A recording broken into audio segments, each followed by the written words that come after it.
Ce groupe scolaire de GISAC accueillera 400 élèves répartis en 19 classes.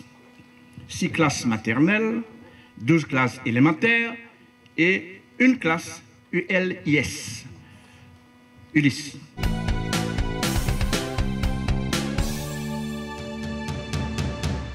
Eh bien, on doit donner d'abord le sens du service public, puisqu'il s'agit d'une école qui est à destination en premier lieu des élèves, de leurs parents et puis des corps enseignants.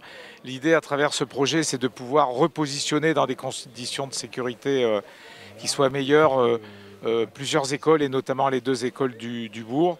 Et je veux saluer ici l'exemplarité de ce projet sous la conduite de Monsieur le maire et l'équipe municipale.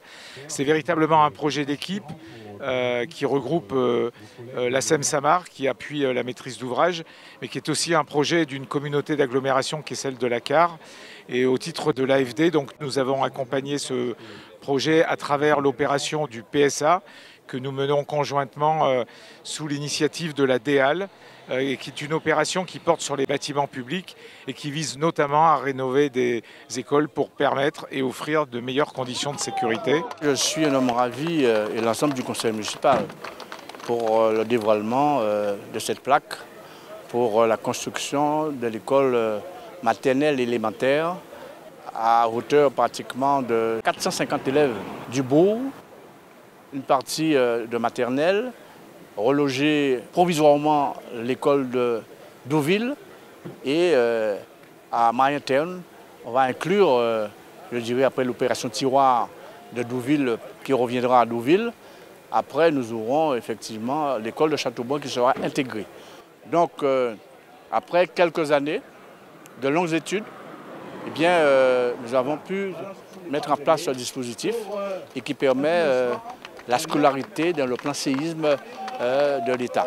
C'est un bâtiment qui présente de nombreux avantages aujourd'hui en termes d'exemplarité par son côté modulaire, par son côté technologique, par son côté bioclimatique.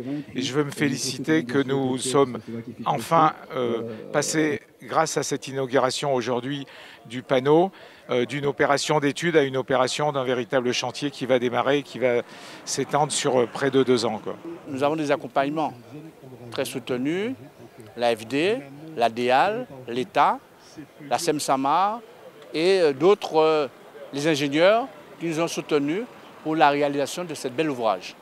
Donc les travaux après étude de l'architecte qui va durer à peu près 6 à 7 mois et puis le temps qu'on fasse délivrer les permis de construire, eh bien ça doit repartir courant l'année 2026 pour une période de 2 ans à peu près.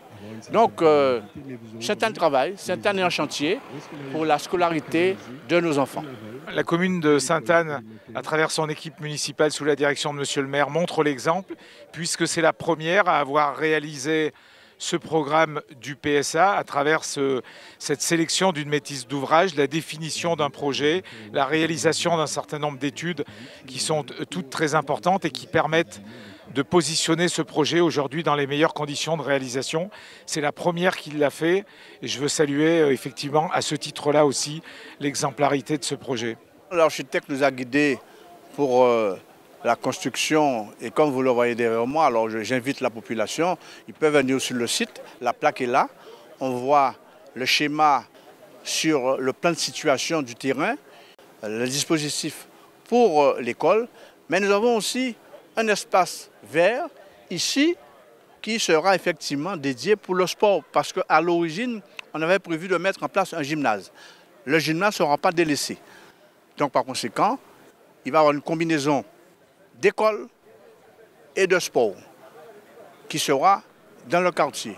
Et donc ce sera quelque chose de très savamment fait et l'école ce sera le HQE, à haute qualité écologique. Voilà, c'est pour cela que nous sommes très heureux d'avoir ce schéma à proximité du lycée de la ville de Sainte-Anne.